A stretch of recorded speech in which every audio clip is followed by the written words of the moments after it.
إنا نحن نزلنا الذكر وإنا له لحافظون نحن نزلنا الذكر وإنا له لحافظون.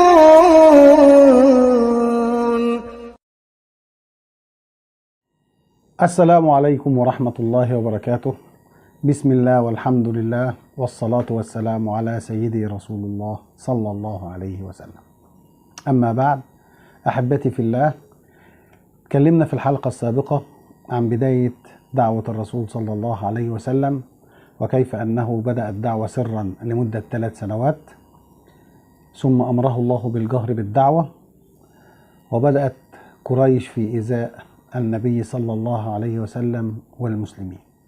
وعرفنا أن أبو طالب عم الرسول صلى الله عليه وسلم كان هو الدرع الحامي له من إيذاء قريش، وكانت السيدة خديجة رضي الله عنها وأرضاها هي السند اللي واقف جنب النبي صلى الله عليه وسلم، تشد من أزره وتسنده في دعوته إلى الله عز وجل. ازداد إيذاء قريش للمسلمين، كان كل ما عدد المسلمين يزيدوا قريش تزود في إيذائها للمسلمين.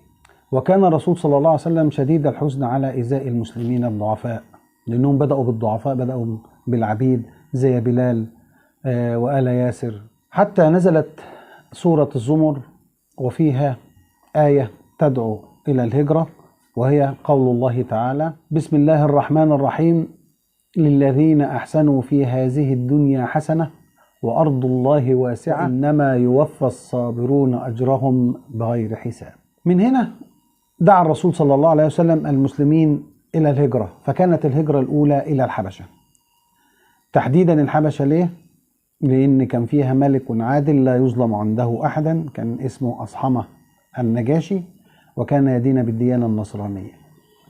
فكانت أول هجرة للمسلمين إلى الحبشة تتكون من 12 رجل و4 من النساء، كان على رأسهم سيدنا عثمان بن عفان، ومعه زوجته السيدة رقية بنت رسول الله صلى الله عليه وسلم.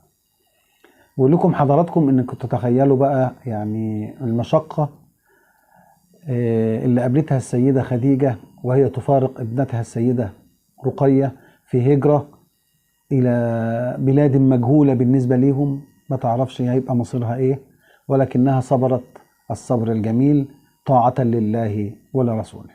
استمر إيذاء كفار قريش للمسلمين حتى تطور الإيذاء إلى المقاطعة، اللي هي في الصحيفة الظالمة اللي كان وراها أبو لهب عليه من الله ما يستحق. إيه المقاطعة؟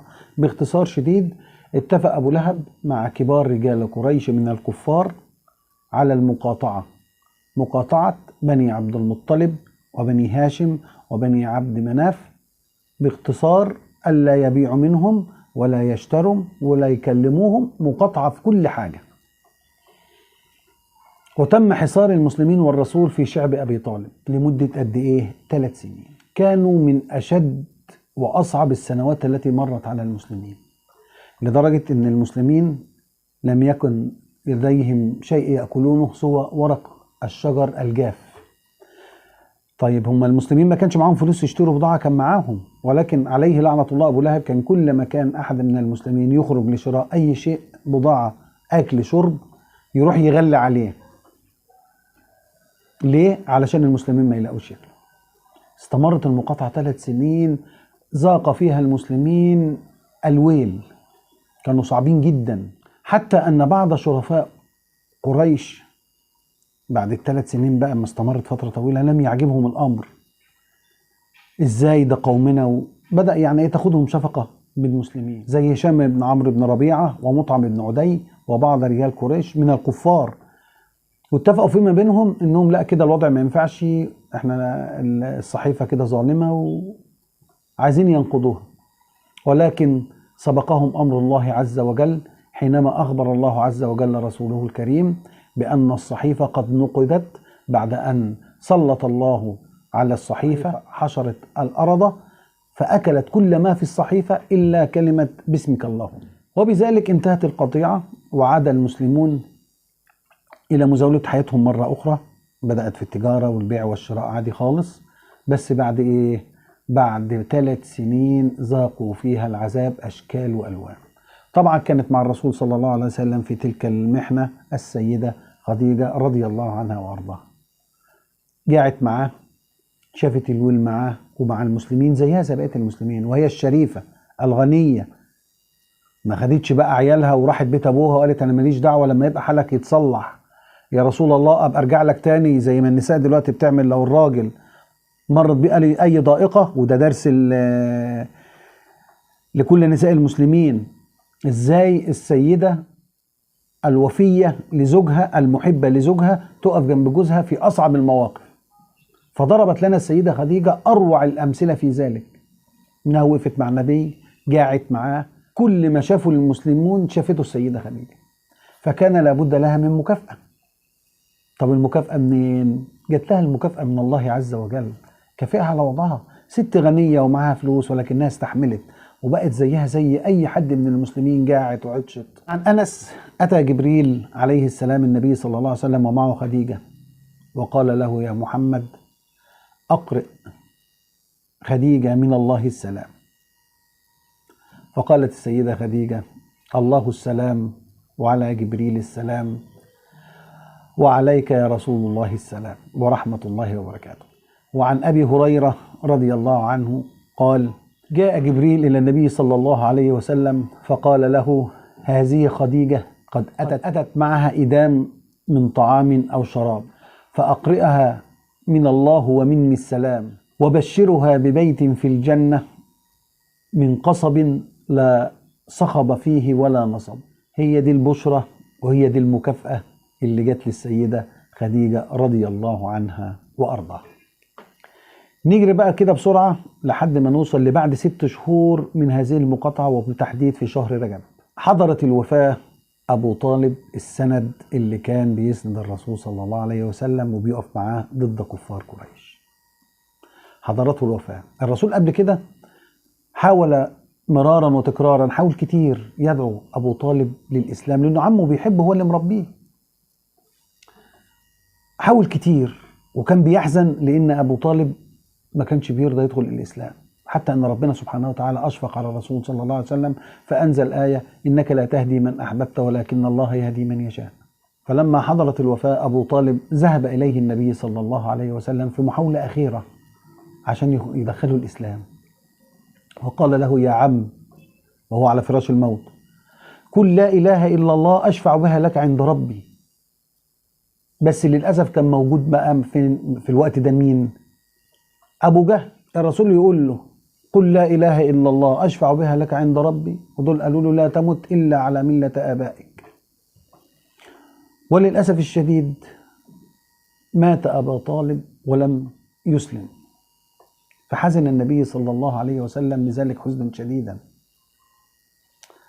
وقال والله لأستغفرن لك ربي ما لم أنه عنك. أنا هستغفر ربنا ليك لو ربنا ما نهنيش عن ذلك.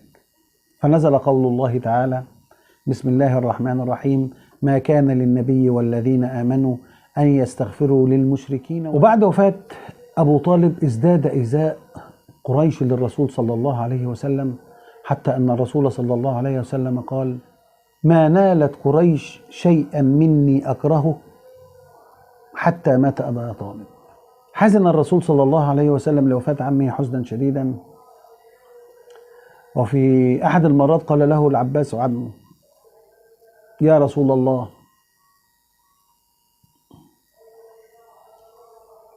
ما أغنيت عن عمك، كان يحوط بك ويدافع عنك ويغضب لك. فقال له رسول الله صلى الله عليه وسلم هو في ضحضاح من النار ولولا أنا لكان في الدرك الأسفل من النار. لم يكن الرسول صلى الله عليه وسلم يفوق من صدمة عمه وحزنه عليه إلا وجاء رمضان والذي قبضت فيه روح السيدة الطاهرة الكاملة السيدة خديجة رضي الله عنها وارضاها. رجب بعد شهرين على طول، رجب شعبان رمضان، ماتت السيدة خديجة. فكان عام صعب جدا على الرسول صلى الله عليه وسلم، حتى أن الصحابة أطلقوا على هذا العام عام الحزن. ماتت أمنا خديجة، ماتت السند الحقيقي للرسول صلى الله عليه وسلم، ماتت الزوجة الوفية بكل ما تحمله الكلمة من معاني، ماتت من أقرأها الله السلام، من بشرها الله بالجنة وبقصر في الجنة، ماتت من تزوجها النبي 25 عاما لم يتزوج عليها أحد، ماتت أم أولاده، ماتت من كانت لها يد بيضاء على الإسلام، لها فضل علينا كلنا، سندت الرسول وساعدته في نشر الدعوة رضوان الله عليها. وكان الرسول صلى الله عليه وسلم يحمل في قلبه إليها كل معزة، ما نسيهاش، لدرجة إن السيدة عائشة رضي الله عنها وأرضاها قالت: ما غرت على النبي من نسائه إلا من خديجة، حتى وإن لم أدركه، أنا ما أدركتهاش، أنا ما عشتش معاها. طب ده ليه؟ من كثرة ثناء النبي صلى الله عليه وسلم على السيدة خديجة كلما ذكر اسمها، حتى أنها في حديث عن للسيدة عائشة رضي الله عنها وارضاها قالت: كان رسول الله صلى الله عليه وسلم إذا ذكرت خديجة أثنى عليها أحسن الثناء، حتى إنني غرت فقلت في مرة: ما أكثر ما تذكر حمراء الشدقين، ألم يبدلك الله خيرا منها؟ طبعا تقصد السيدة خديجة. فقال لها رسول الله صلى الله عليه وسلم: أبدلني الله خيرا منها، طبعا بأسلوب تعجب وأسلوب استنكار. أبدلني الله خيرا منها، قد آمنت بي حين كفر بي الناس، وصدقتني حين كذبني الناس، وواستني بمالها حين حرمني الناس. هي دي السيدة خديجة، كانت دائما وأبدا في بال رسول الله صلى الله عليه وسلم، حتى أنه كان يكرم أصحابها، حتى أنه كان عندما يذبح الشاة يطلع جزء، أي شاة يذبحها يطلع جزء يبعثه لأصدقاء السيدة خديجة كرامة لها. وفي موقف حصل بعد غزوة بدر، أسر العاص ابن الربيع زوج السيدة زينب بنت رسول الله صلى الله عليه وسلم، فأرسلت السيدة زينب قلادة كانت أمها خديجة قد أعطتها إليها، عقد كانت السيدة خديجة أهدته لبنتها، فهي ما عندهاش حاجة تفدي بيه زوجها، فقامت بعت القلادة عشان تفتدي بها زوجها. فلما رآها رسول الله صلى الله عليه وسلم عرفها، عرف القلادة، فقال لأصحابه: إن شئتم أطلقوا سراح زوجها وردوا عليها قلادتها. فصارع الصحابة لتلبية طلب الرسول صلى الله عليه وسلم. أحبها الرسول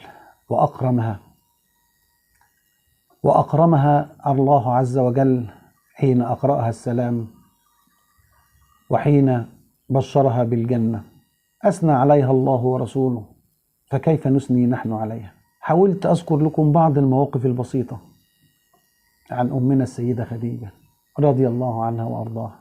أرجو من الله وأدعوه إني أكون وفقت في إني أذكر نقطة من بحر السيدة خديجة أمنا رضي الله عنها وأرضاها، ولا أملك في نهاية الأمر إلا أن أدعو الله عز وجل أن يجمعنا بها في مقعد صدق عند مليك مقتدر. وإن شاء الله في الحلقة القادمة هنتكلم عن أمنا سودة بنت زمعة، اللي ممكن يكون كتير ما يعرفوش حتى اسمها ولا يعرفوا حكايتها. ربنا يوفقنا إلى ما يحبه ويرضى. والسلام عليكم ورحمة الله وبركاته.